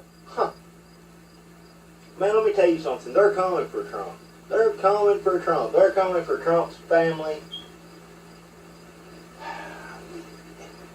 And you got to look at the history of these special investigations, man. This is bigger than Watergate. You think you're witnessing just something that happens every day in this country? You're going to find out. You're going to find out. This is bigger than anything that Watergate ever thought about being. Okay, this is way bigger. And by the way, any of y'all history buffs out there, any of y'all Martin Luther King fans, y'all need to check out Booker T. Washington if you don't know much about this individual. I've got a whole page of great things right here that this man done. Booker T. Washington, an African American leader, before Martin Luther King. He was born into slavery, folks. Like they said, he got his freedom from working in the salt mines. I think they may have said. I can't remember for sure, but he did become a free man. Named the leader of the Tuskegee Institute. He founded the Tuskegee Institute. He opposed the radical blacks. He was emancipated. He was a very popular spokesperson for African Americans everywhere. He opened new rural schools in the South. Several. He opposed the NAACP. That's very important. He opposed the NAACP. He wrote 14 books, including Up From Slavery, which is still read by our school children today. He famously said, in order to overcome pervasive racism, in the long run, we need to compromise. He warned that confrontation from minority blacks would not benefit them and would burden society. He funded litigation for civil rights cases. He also said, this is key right here. This sums it all up. Okay? He also said, quote, there is another class of colored people who make a business of keeping their troubles, the wrongs, and the hardships of the Negro race before the public. Having learned that, they're able to make a living out of their troubles. They've grown into the settled habit of advertising their wrongs, partly because they want sympathy, and partly because it pays. End quote. Should I read that for you again? I think I might want to read that one more. Quote, there are another class of colored people who make a business of keeping their troubles, the wrongs, and the hardships of the Negro race before the public. Having learned that they're able to make a living out of their troubles, they've grown into the settled habit of advertising because they want sympathy, and partly because it pays. End quote. And I'll tell you,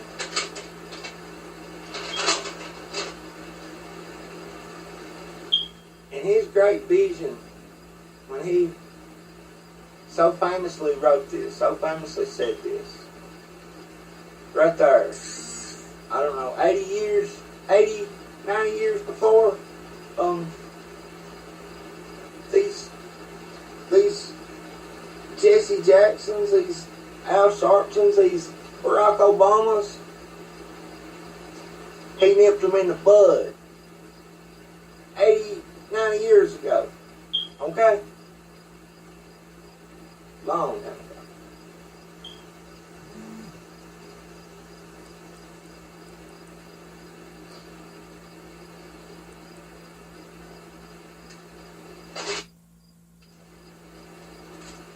But, whatever.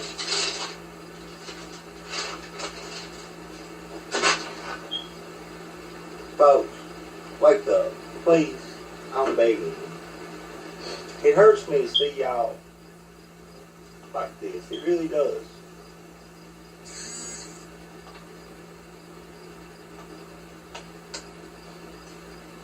I mean, I worry about y'all. I do.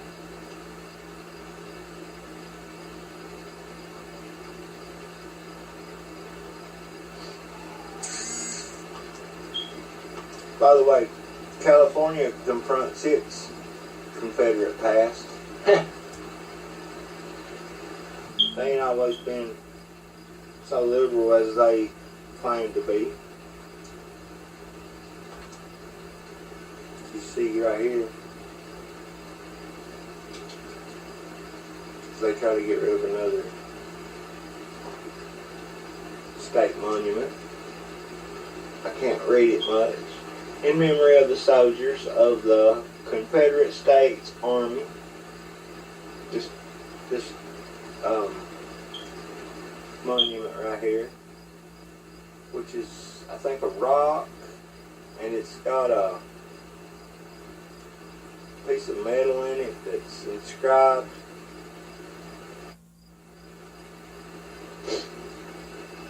Twitter.com/LATimes/status 898-019-756-86752256, whatever, yeah. That's the link. Just Google LA Times, California confronts its Confederate past as monuments are abruptly removed. Folks, they're not changing what happened. Tell you something. What was you taught all through school about history? Those who fail to learn their history are doomed to repeat it, folks. I'm not doomed to repeat it. I'm not going to repeat it. One way or another. I'm not living people's mistakes that has already took place in history. I'm not going to do that. Because I know my history, folks. I've studied it pretty well, and I continue to do so just as much as I possibly can. From the damn pyramids to the Genesis 6 stuff, the fallen ones, the giants, the great builders. Folks, there's a reason why that they don't want you to know history, okay? Noah's time was the Stone Age, okay? I'll put it to you like that. They had great technology during that time.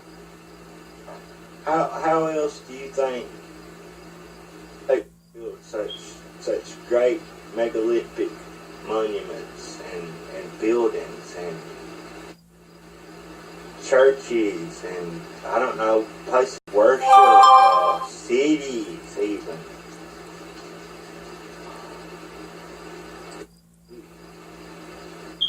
You gotta wake up, people. I'm just here trying to get the message out as a citizen.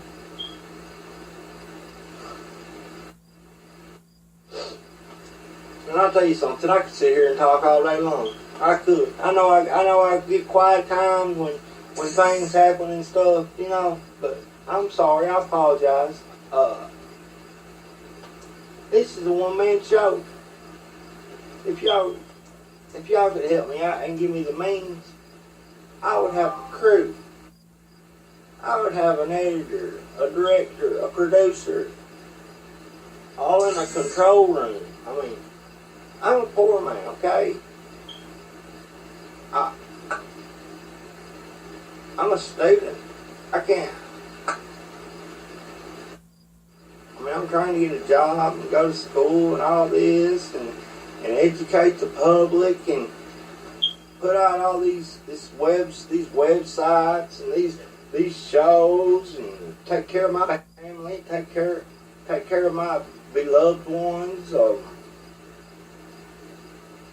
Hey, I worry about you.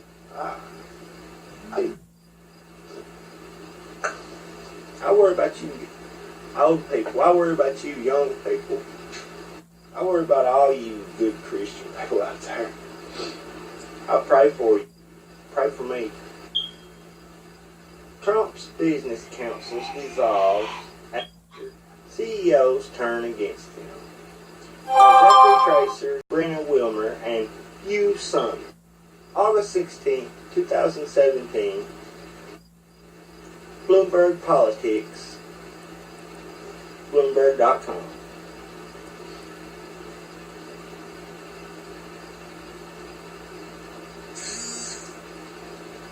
The damn Democratic New Yorkers. What the air.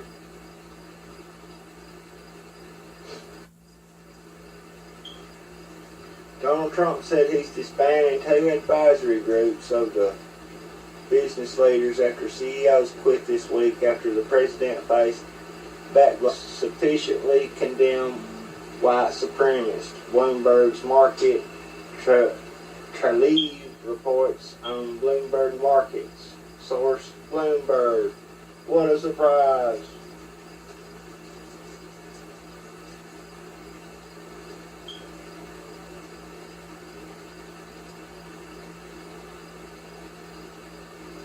Only a day after President Trump labeled as, quote, grandstanders, unquote, the growing number of CEOs quitting his business council to protest his response to a white supremacist rally that turned violent, the president abolished the advisory groups rather than put pressure on executives to take. Quote, thank you all, end quote, Trump tweeted Wednesday afternoon. Within an hour of reports that one of the groups, a forum of top finance and business execs, were planning to disband. It appeared to be an effort by Trump to get ahead of the business leaders who were abandoning him a day after. What's the practical effect of all this? How bad is this damaging the president's agenda? He equated neo-Nazis to counter-protest at a New York City press conference. There are no winners here. For the White House, it's a political black eye. They have these councils as visible signs of support from the business community. Mr. Trump was a businessman before being president, so this is an important constituency. And for these to be disbanded in these circumstances is damaging.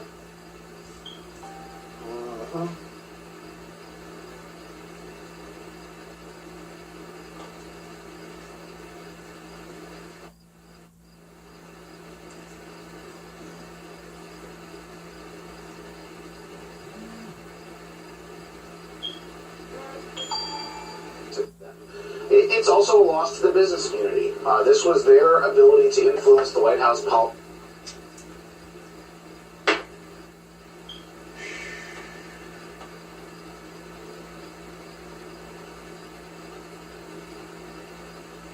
I get so tired of this, folks. And again, if I had the means, this show would be so much better. I would keep tail all day long if I had the means, folks. I would be relentless. I would be a bloodthirsty hound. I would be be like Trump was as the candidate. I would be a leftist dragon slayer, okay? I would be Excalibur. And they would be defeated.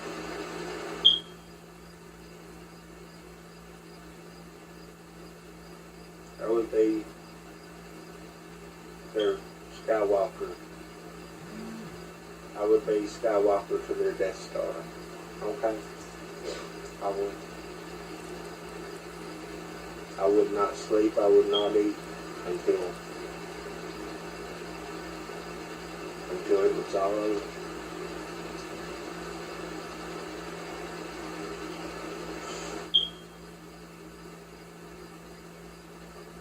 But I can sit here and play this whole thing out all day long, over and over and over. Whatever. Why don't you people quit watching this stuff? Why don't y'all quit watching this bull stuff? Why don't y'all quit subscribing to cable even? I mean, really, this is where they get their money from. That and the government and all these radical liberal groups, Soros and the propaganda wing, whatever. We don't care. We'll watch it. We'll listen to it. We believe anything you say. They're good liars. Literally, they're good liars.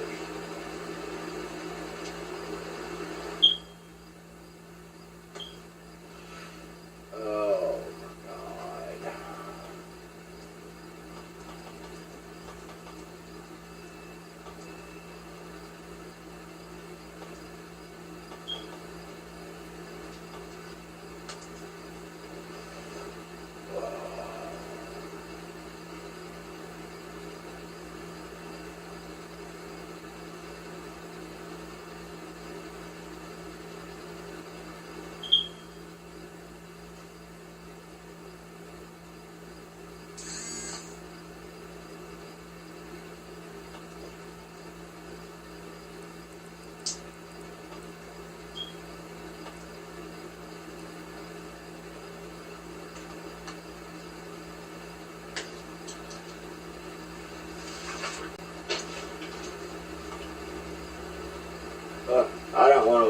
Young Turks. I hate the Young Turks, okay? I'm not gonna watch the Young Turks. Never, ever will I ever watch the Young Turks. They will not get no views from this fella.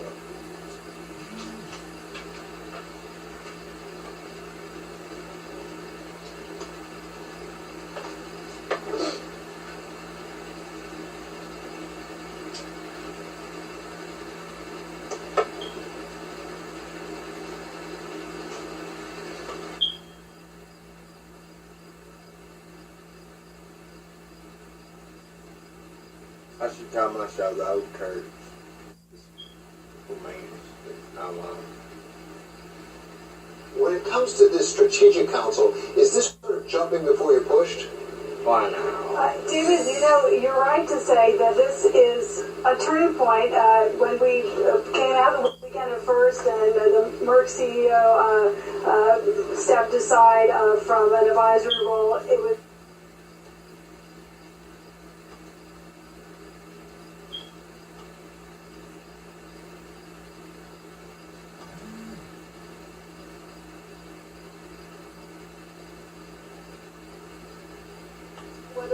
this is a much broader statement now by a cross-section of CEOs, and it does seem that the effort in this case, in Mr. Schwartzman's group, was to let the White House know in advance and make a statement so that it wouldn't be, quite as embarrassing or as a surprise.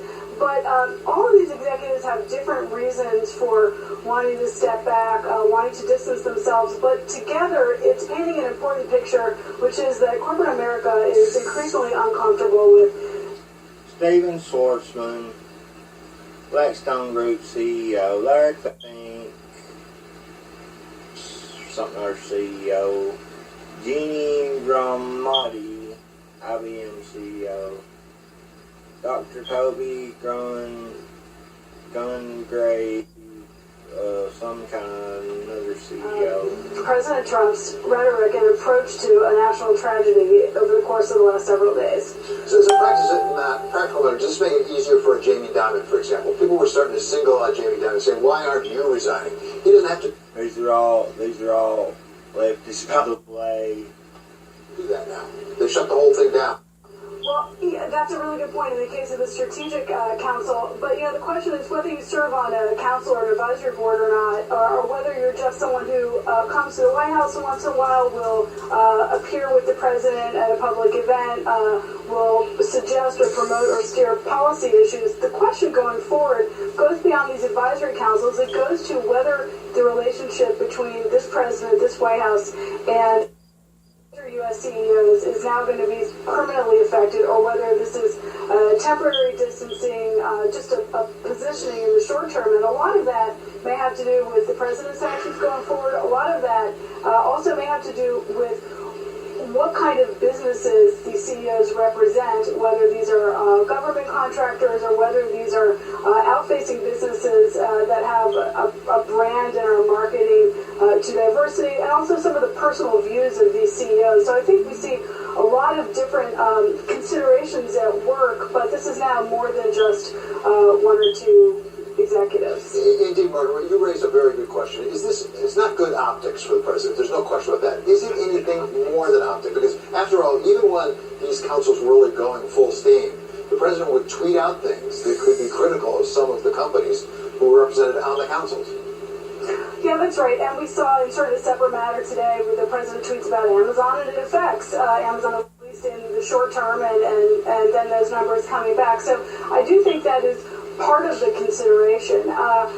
But again, this is a fluid situation, but when you look at it en masse, it is CEOs, some of whom have had a close consulting relationship with this White House, and others of whom have at least agreed to add their names to the mix, saying to varying degrees that they are just increasingly uncomfortable with the way this situation has been handled and reluctant to tie their own names or their company's names to the decision-making process of this White House. It's a matter of concern. And in terms of what it could mean, the question is when lawmakers come back from the August recess, when the president tries to work with Congress now to deal with issues like raising the debt ceiling, and of course whether there's tax reform or at least a tax cut by the end of the year, it is at that point that these ideas, shaping these ideas, getting buy-in from key stakeholders in the business community as well as the political community is really going to be important.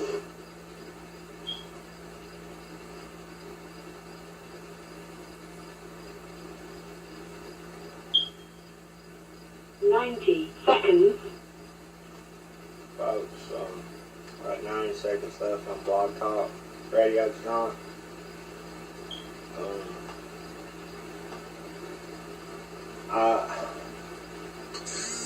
I wanted to say a lot more. I pretty much said all I wanted to, but I wanted to go over a lot more news, a lot more videos. It just didn't work out. 60 seconds. But hey, keep in touch, Blog Talk, keep listening to me, support me, share my shows on social media. Go to alexmorganshow.com, buy your wife a coffee cup, buy her a t-shirt to sleep in, buy yourself a hat, the way you can, and I will support you, I promise you. You've got my full support, with or without your mutual support. I will say that. Folks, I love you, God bless. I wish that any of y'all could have called the show tonight. I realize I don't tend to get on till late because I have so much business. But hey, I love y'all. I love y'all. I'll be praying for you. Pray for me. God bless. Good night.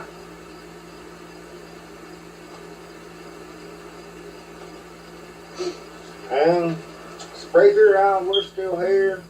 YouTube in the house. Hey. Thank you for using Blog Talk Radio. You're welcome.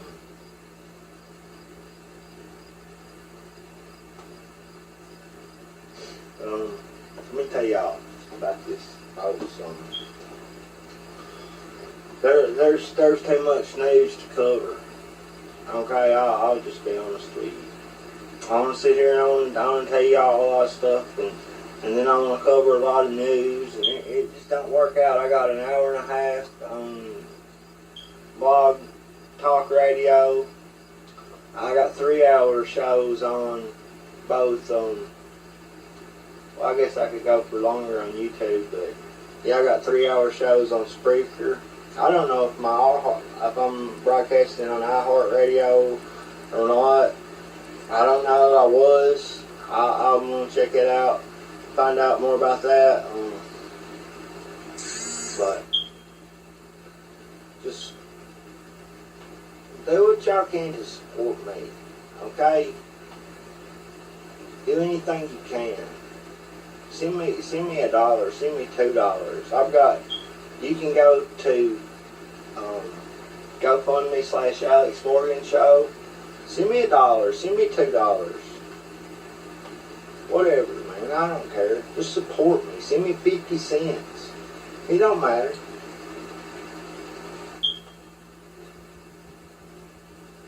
I love y'all. I'm fighting for you. This is for me, but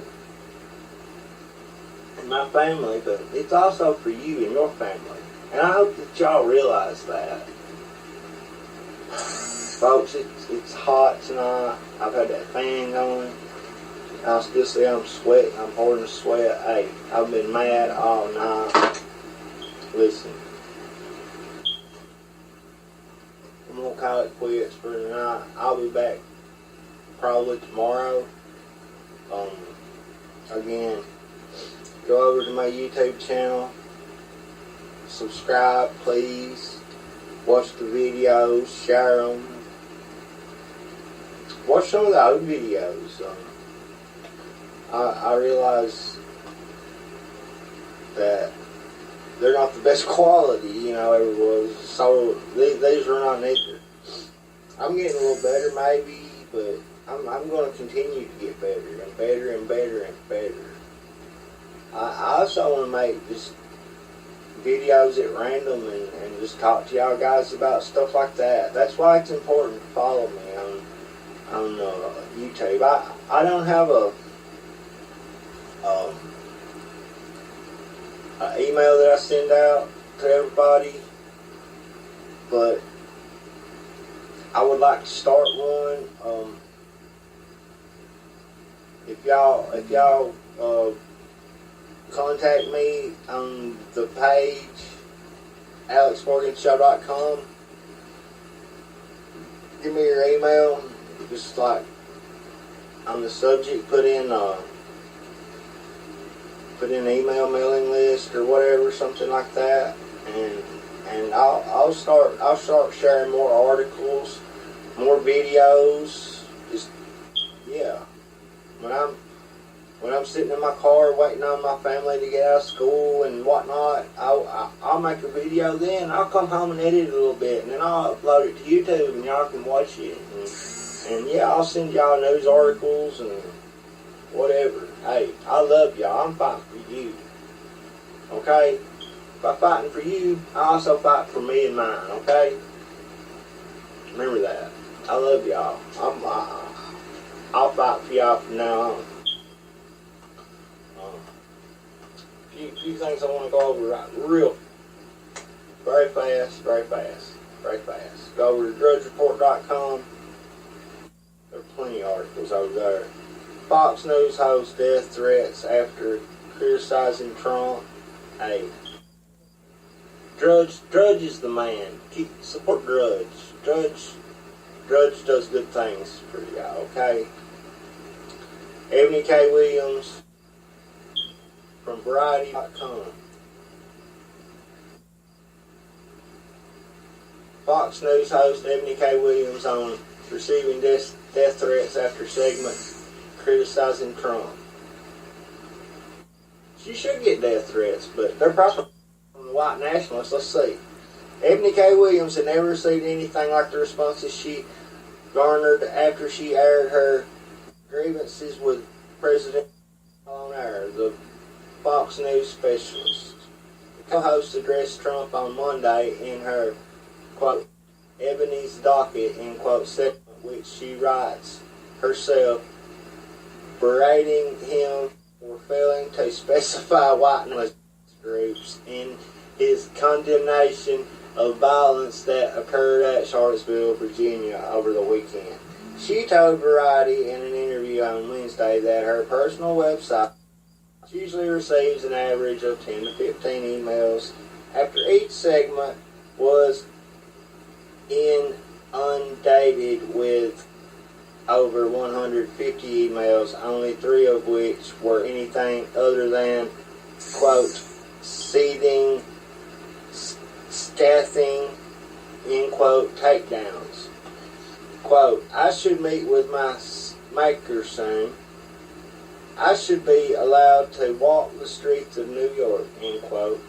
She cited as some examples. I shouldn't be allowed to walk the streets of New York, end quote, she cited, after some examples of the types of comments she received. Quote, they heard that I live in Harlem. Harlem needs to watch out, end quote. Her book publisher became so concerned that he asked her to request additional security from Fox News, which she did. Williams is now escorted to and from the building when she arrives to work. Her book, quote, Pretty Powerful, Appearance, Substance, and Success, end quote, is available next month. Just advertised for that cunt.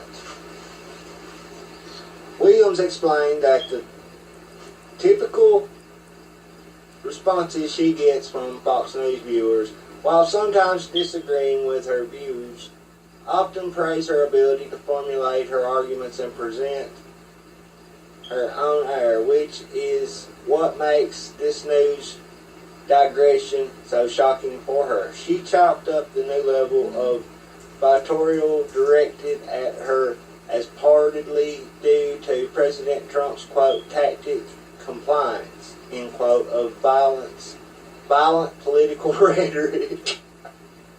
Can you believe it? Folks, these people are just like you and me. They say what the media is doing. They say, and when you point it out to them, when you tell them how stupid and dumb, arrogant they are, and look, and get on TV and do this, that, well, you're death threatening them. They need extra security. They need higher walls around their mansions. But you shouldn't have a wall at your border. No. Bring them all in. Just move Mexico up here. Leave South America. They can come if they want to. We don't. Bring Canada.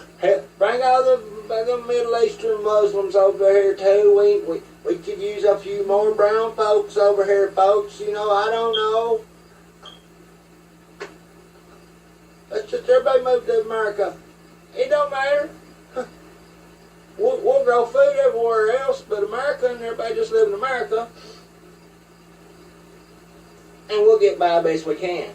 Is that what the liberals want? No. They want the death of America. They don't want to bring them over here out of pity, out of sorrow. No, they want to further bankrupt you, your government, your tax dollars.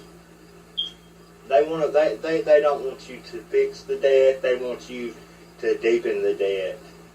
The debt more than doubled during Obama's 8 years.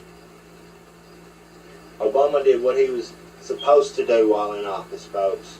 Okay? He was actually the perfect spokesman.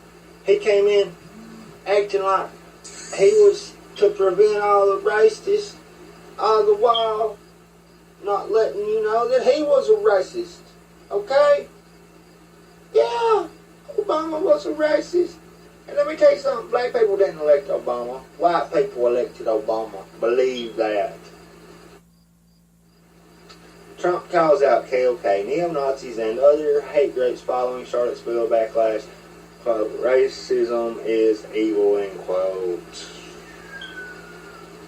But they continue, over and up. He didn't do it good enough. He should have shot him, you know. I don't know what to expect from him, man. He's just trying to play it politically.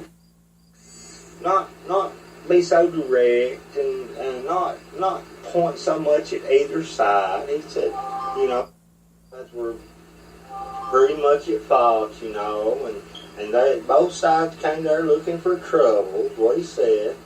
That wasn't good enough.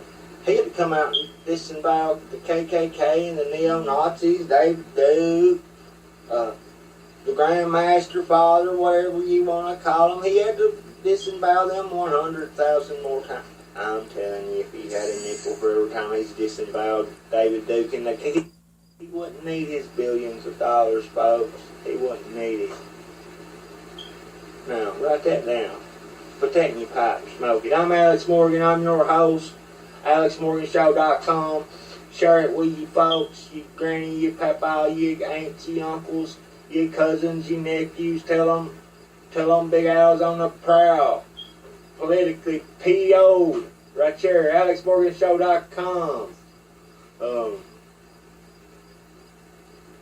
Email me, Alex@AlexMorganShow.com. Contact at AlexMorganShow.com. The AlexMorganShow@gmail.com. AlexMorgan9183@gmail.com. Follow me on Twitter at RealBigAlMorgan. Like me on Facebook. Facebook.com/RealAlexMorgan. Get involved. Fight. Don't die. Oh yeah. And check out my quote up there on the website right now. It's awesome. I don't know the whole thing, but it's the verse from the Bible that says, sow the wind, reap the whirlwind. Okay?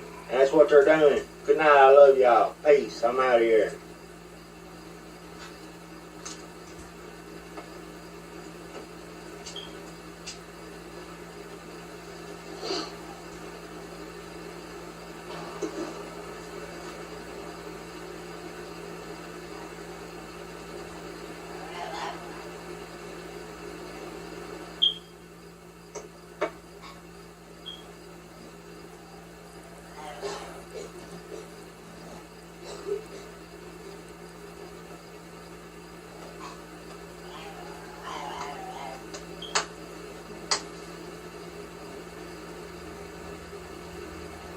Love y'all.